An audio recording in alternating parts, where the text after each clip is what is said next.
Ekstra, hentikan kerugian tepat waktu. Membunuh sampai tuntas. Setelah mendengar perkataan Miloyang, Shirley tiba-tiba terdiam. Dia hendak mengatakan sesuatu, tetapi pada saat itu, Miloyang sudah membawa pedangnya dan bergerak keluar. Bagi Miloyang, ada banyak hal yang bisa memberi kesempatan kepada orang lain. Namun, ada banyak hal yang harus diselesaikan dengan tuntas. Jika tak menyelesaikannya dengan tuntas, itu bisa menjadi masalah di masa depan. Miloyang tak takut akan pembalasan, tetapi dia tak bisa menjamin bahwa orang-orang ini tak akan membalas ke klan Yang. Karena para pengikut aliran sesat ini adalah orang-orang jahat, tindakan tegas harus diambil terhadap mereka. Dalam dunia ini, kekuatan adalah segalanya. Menjadi terlalu baik hati dan lemah hanya akan membawa masalah. Shirley melihat ke kejauhan, dan segera terdengar serangkaian jeritan yang mengerikan. Tak lama kemudian, puluhan pengikut aliran sesat semuanya dibantai. Hanya tersisa seorang pemimpin aliran sesat yang memiliki kekuatan sangat kuat. Bahkan, dia berada di tingkat Grandmaster, tingkatan yang sangat tinggi. Pemimpin aliran sesat itu menatap Miloyang di kejauhan, matanya penuh dengan ketakutan. "Siapa kamu?" Miloyang tak berkata-kata lebih banyak, dia langsung bergerak maju, menusukkan pedangnya. Cahaya pedang berkedip, dalam sekejap tiba di depan pemimpin aliran sesat. Pemimpin aliran sesat itu menyusutkan pupil matanya. Tak ada jalan mundur, dia mengangkat tangan dan menusukkan senjatanya. Srek! Miloyang dengan mudah menembus tombak panjang pemimpin aliran sesat menggunakan pedang biru gaibnya, lalu menusukinya hingga menembus dada pemimpin tersebut. Wajah pemimpin aliran sesat penuh dengan ketidakpercayaan. Bagaimana mungkin, tombakku, itu adalah barang ilahi. Miloyang tetap diam. Barang ilahi. Benda-benda ilahi juga memiliki tingkatan, mulai dari tingkat 1 hingga 9, kemudian ada barang suci dan setelah itu adalah barang ilahi. Dapat dikatakan, di dunia ini, barang ilahi sudah dapat dianggap sebagai barang surgawi. Namun, di hadapan pedang biru gaibnya, ternyata begitu rapuh. Dia benar-benar meremehkan pedang biru gaib ini. Pedang biru gaib ini, setidaknya, memiliki kelas yang lebih tinggi dari barang ilahi. Pedang biru gaib. Pada saat itu, pemimpin aliran sesat itu terus menatap Miloyang dengan penuh kebencian. "Kamu berani melawan aliran sesat ini, semua orang yang berhubungan denganmu akan binasa." Miloyang langsung mengangkat tangannya dan menebas dengan pedangnya. Srek! Kepala pemimpin aliran sesat langsung terlempar. Jiwa spiritualnya pun musnah. Miloyang menyimpan cincin penyimpanan pemimpin aliran sesat, lalu kembali ke kapal awan pribadinya. Di tengah kerumunan penumpang kapal awan, pandangan mereka terhadapnya seperti melihat monster, penuh dengan ketakutan. Namun, Miloyang tak memperdulikan reaksi mereka. Dia berpaling ke petugas kapal awan, "Ayo berangkat." Petugas kapal awan ragu sejenak, kemudian berkata, "Baik." Namun, pada saat itu, seorang wanita berpakaian putih tiba-tiba bersuara, "Tak bisa." Semua orang menoleh ke arah wanita berpakaian putih itu, yang menatap Miloyang dengan tajam. Dia membunuh pemimpin aliran sesat pasti tak akan tinggal diam. Mereka akan membalas dendam dan jika kita berada dalam satu kapal awan dengannya, kita juga akan menjadi target balas dendam aliran sesat. Balas dendam aliran sesat. Setelah mendengar ucapan itu, wajah orang-orang lain langsung berubah dan mereka semua menatap Miloyang dengan perasaan cemas. Miloyang mengerutkan kening sedikit. Wanita berpakaian putih itu terus menatap Miloyang, "Kamu tak bisa bersama-sama kami di satu kapal awan." Miloyang melihat wanita itu, "Gadis, maafkan aku yang berbicara terus terang. Tanpa tindakanku tadi, Tak hanya keamananmu yang tak terjamin, tapi kemungkinan besar kamu juga akan menderita penyiksaan yang kejam. Sekarang, dengan tindakanmu ini, apakah ini bukan sedikit berlebihan dalam memberi balasan kebaikan dengan kejahatan? Wanita berpakaian putih dengan tenang berkata, "Tuan muda, janganlah mengarang cerita." Pemimpin aliran sesat tadi sudah mengatakan, mereka hanya mencari keuntungan materi, tanpa merugikan nyawa. Awalnya, kami bisa selamat dengan mengorbankan sejumlah kekayaan. Namun, sekarang, dengan perbuatanmu membantai aliran sesat, mereka pasti tak akan tinggal diam, bahkan mungkin akan marah kepada kita. Mendengar perkataan wanita berpakaian putih, sebagian besar penumpang kapal awan setuju, mengangguk sebagai tanda persetujuan. Awalnya, dengan mengorbankan sejumlah kekayaan, mereka bisa selamat tanpa masalah. Tetapi sekarang, dengan membunuh aliran sesat, kemarahan aliran sesat pasti akan menimpa mereka. Setelah mendengar itu, ketika orang-orang di dalam kapal awan melihat Milo Yang, ada rasa ketidakpuasan yang tumbuh di dalam hati mereka. Wanita berpakaian putih melanjutkan, awalnya, masalah ini seharusnya bisa diatasi dengan memberi sedikit uang. Tapi sekarang, masalahnya menjadi begitu besar. Tuan muda, saat kamu bertindak, apakah kamu pernah memikirkan nasib kami? Milo yang mengangguk kecil, ini kesalahanku. Shirley tiba-tiba marah, Tuan Yang, bagaimana ini bisa menjadi kesalahanmu? Sambil berkata demikian, dia menoleh ke arah wanita berpakaian putih dengan tatapan dingin. Seberapa bodohnya seseorang sampai percaya bahwa aliran sesat itu hanya mencari keuntungan material dan tak ada niat jahat lainnya. Ketika kelompok aliran sesat datang sebelumnya dan melihatnya bersama beberapa wanita di kapal awan, Shirley bisa membaca ekspresi mereka.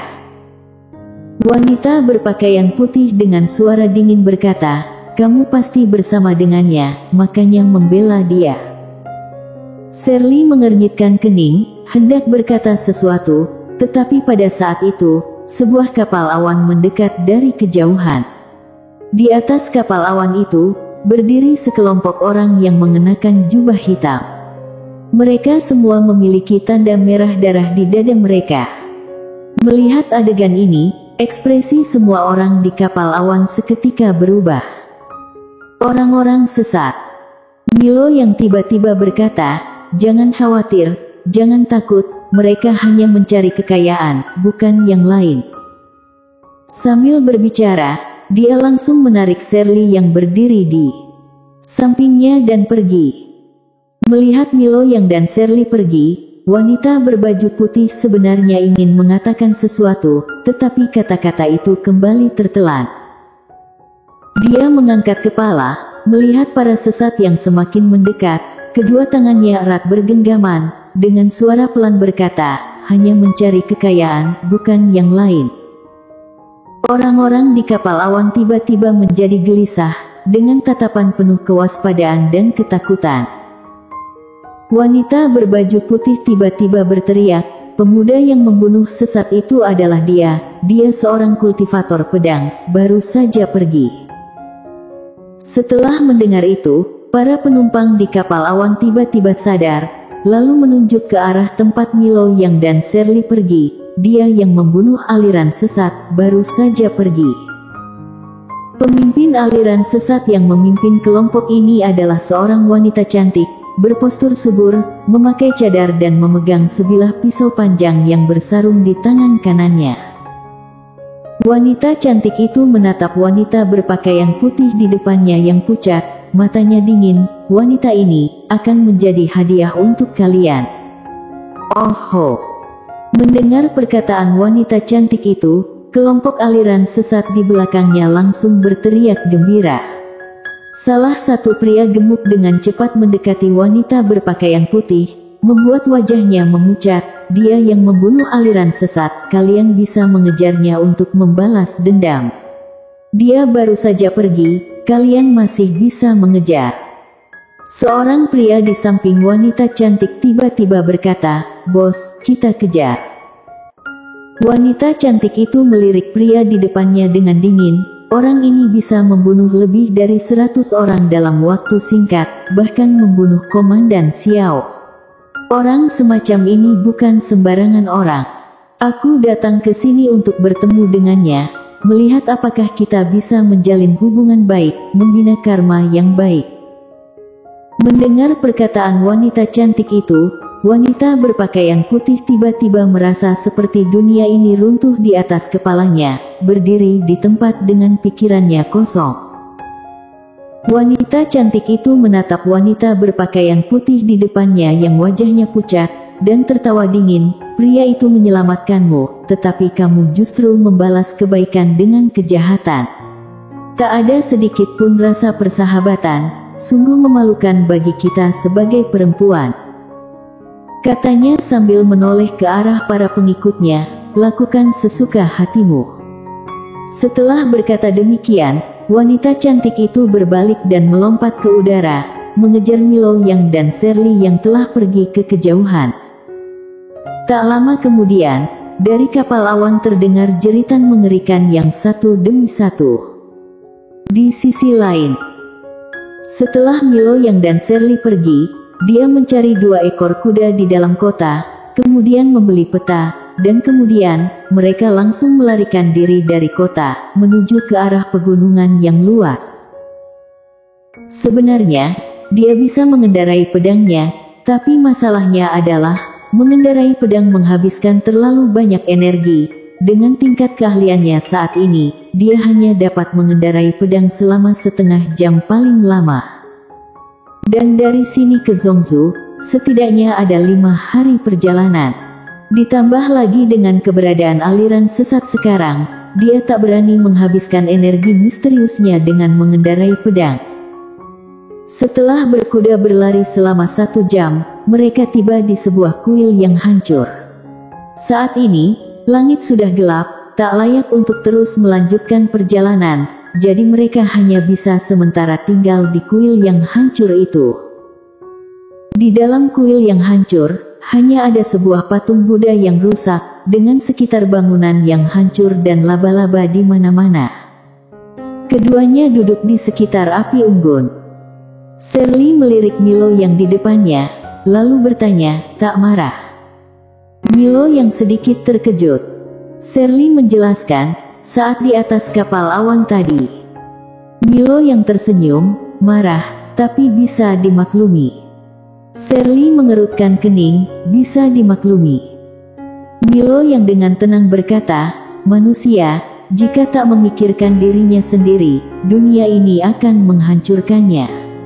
Itulah sifat manusia." Kemalasan batin manusia kadang-kadang sulit dipahami oleh orang normal.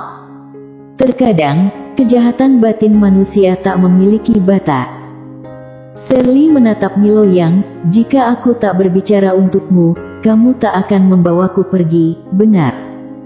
Milo Yang tersenyum, tanpa berkata apa-apa. Shirley menghela nafas dengan suara pelan, "Tuan Yang, orang-orang selalu mengatakan bahwa kamu adalah seorang Fang tak berguna, tak pandai bicara, dan pendiam." Sambil menggelengkan kepalanya sedikit, dia berkata, "Kamu telah menipu semua orang." Setelah berinteraksi dengannya dalam beberapa waktu, dia menyadari bahwa pria di depannya ini sama sekali tak seperti yang diceritakan oleh orang lain. Sebaliknya, pria ini memiliki pikiran yang tajam dan tindakan yang tegas, jauh melampaui orang-orang biasa. Milo Yang tak menjawab Shirley. Selama beberapa tahun terakhir, dia bersikap seperti itu tak hanya untuk melindungi dirinya sendiri dengan merendahkan diri dan mempermainkan perkembangan tubuhnya yang aneh, tetapi juga karena dia menjadi terlalu dewasa terlalu dini. Jika itu terungkap, itu bisa membawa malapetaka baginya. Oleh karena itu, dia memilih untuk rendah hati dan mempermainkan perkembangan tubuhnya yang aneh. Seolah teringat sesuatu, Milo Yang tiba-tiba berkata, "Sebenarnya, mengapa kamu pergi ke Zhongzhou?" Shirley menjawab, untuk masuk seminari ilmu dewa. Seminari ilmu dewa. Ini adalah sekolah yang didirikan oleh Aula Sendian dan saat ini merupakan sekolah terbaik di dunia misteri. Masuk ke sana berarti belajar teknik dewa yang legendaris, merupakan sekolah impian bagi banyak pemuda dan pemudi di dunia misteri. Shirley tiba-tiba bertanya, apakah Tuan Muda Ye pergi ke Zhongzhou untuk batal nikah? Milo yang mengangguk, "Lia." Shirley memandang Milo yang, tetapi tak mengucapkan sepatah kata pun. Pada saat itu, Milo yang tiba-tiba berkata, "Kamu sudah tiba, mengapa tak memperlihatkan diri?" Mendengar perkataan Milo yang, wajah Shirley tiba-tiba berubah. Saat itulah, seorang wanita cantik yang berpostur subur keluar dengan langkah perlahan. Wanita cantik itu melangkah mendekati Milo yang dan Shirley, berdiri tak jauh darinya, dan melihat Milo yang sambil menekan gagang pedang di tangan kirinya. "Kapan pangeran menyadariku?" Milo yang dengan tenang menjawab, "Kapan kamu datang, aku baru menyadari." Matanya yang tajam melihat wanita cantik itu tanpa berkata apa-apa. Sejenak, kuil tua itu menjadi hening, hanya terdengar suara kayu yang terbakar. Milo yang melihat wanita cantik itu dengan acuh, ada sesuatu. Wanita cantik itu tenang berkata, "Pangeran membunuh lebih dari 100 orang dari aliran sesatku." Milo yang mengangguk, "Aku yang membunuh." Wanita cantik itu memandang tajam Milo yang, "Apakah aku dan pangeran memiliki perselisihan?" Milo yang mengerutkan kening, "Mereka merampokku, apakah itu bukan perselisihan?"